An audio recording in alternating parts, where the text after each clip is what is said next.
This sermon I really kind of wrestled with because it's very easy to talk about the call when I talk about my call to full-time ministry. But I believe each one of us is called by God in unique and special ways. Now there's a lot going on in our reading today from Matthew. Jesus has just returned from 40 days in the wilderness being tempted as he was refined, I think, and prepared for his ministry. And then our story begins with John the Baptist. We're told that he's in prison. And Jesus then goes to the backwaters of Capernaum in Galilee. And he didn't go there because he was afraid of getting arrested. He went there for some time alone, some time away. And you will find that's kind of a pattern of his when things are very hectic or chaotic or there's something tragic going on. Jesus withdraws and just spends time in quiet and prayer. But as Jesus walks beside the water, the soon-to-be disciples are engaged in their everyday jobs, earning a living for themselves and their families by fishing in the Sea of Galilee. Now, they are probably at the lower end of the socio-economic ladder. Their work is dirty and physically challenging, and it demands their attention from sunup to sundown. But Jesus doesn't seem to be bothered by their dirty fingernails, their wet and dirty clothing, not even by their low social status or their lack of political power. Jesus doesn't ask them to shower up before joining in his mission. He doesn't ask questions about their education, what their abilities are, nor their availability for an extended time away from their homes. To Simon and Andrew, Jesus promises to expand their skills, and these men who cast nets for fish will one day catch people. As for the sons of Zebedee, James and John, they received only the call. No hints about what's going to follow, no details about the mission, no promises of success. All four of these people, just as they are, follow after this stranger who interrupts their daily routine. All that is asked of them at this point is simply that they follow, just as they are, from where they are, being who they are. And I think that's pretty profound because I think when Jesus calls us, he calls us just as we are, from where we are, and being who we are. But what made these four fisher people, I like to call them fisher people, leave their families, their jobs, and just follow him?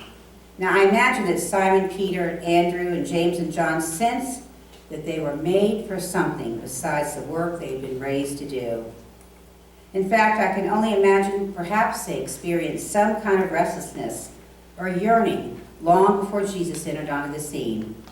Although certainly they had already determined that something more was somehow related to their faith. Or perhaps they preferred to keep their jobs, to remain with their families, to stay with the life they knew. After all, most of us like to stay with what we know and we're comfortable with. But when they see Jesus and hear his words to them, they make a different choice. They take a risk, they step out in faith, and they leave behind that which is comfortable and secure. They choose to follow Jesus. Now, I want you to take a minute and think back to when you accepted the invitation to follow Jesus. Maybe it was a gradual thing. Maybe it took you a couple of years and you suddenly realized, I'm following Jesus. Didn't realize it, but I'm following in Jesus' footsteps. You went to church faithfully, perhaps Sunday school as a child. Or maybe you had one of those wow experiences where someone shared with you Jesus or God, the love of God, God's plan for your life, and you invited Christ to come into your life, and that was one of those wow spiritual highs. Whatever it was, we find that we are uprooted and changed when we start following in the footsteps of Jesus. We don't know what is required of us when we first sign on, but we hear the call to follow, and we decide to leave our nets and follow him, often into the unknown. Those first four disciples probably had no idea what being fishers of people means, but they do know that Jesus sees something in them, something of value and worth. They have no idea where they will go or what they will do, but they know that Jesus is calling them to be his disciples, and they trust that the rest will become clear in time. And perhaps that is with us also. We don't know what God sees in us, what Jesus sees in us. We know, though, it's something of value and worth. We have no idea where this journey will take us or what we will do, but we know that Jesus is calling us to be his disciples. And hopefully we trust that the rest will become clear in time. So what does it mean to live into our call? It doesn't necessarily mean giving up everything and going to a foreign country to preach and teach the story of Jesus. It doesn't mean often going into full-time ministry. It just means we agree to follow Jesus, to try to follow Jesus. And it's important to remember that before God calls us to do anything, God first calls us to be something, and that's God's own beloved children. And once we know that, once we claim that as our identity, we can trust that the rest will follow. And the same goes for us as a faith community. A lot of times we spend much time figuring out what we are called to do as a faith community. What is our mission? Are we called to feed people, social justice, a combination of different things, make disciples? And before we figure out what we are called to do, we can remind each other what we are called to be. That God is calling our faith community to be the gathering of God's beloved children.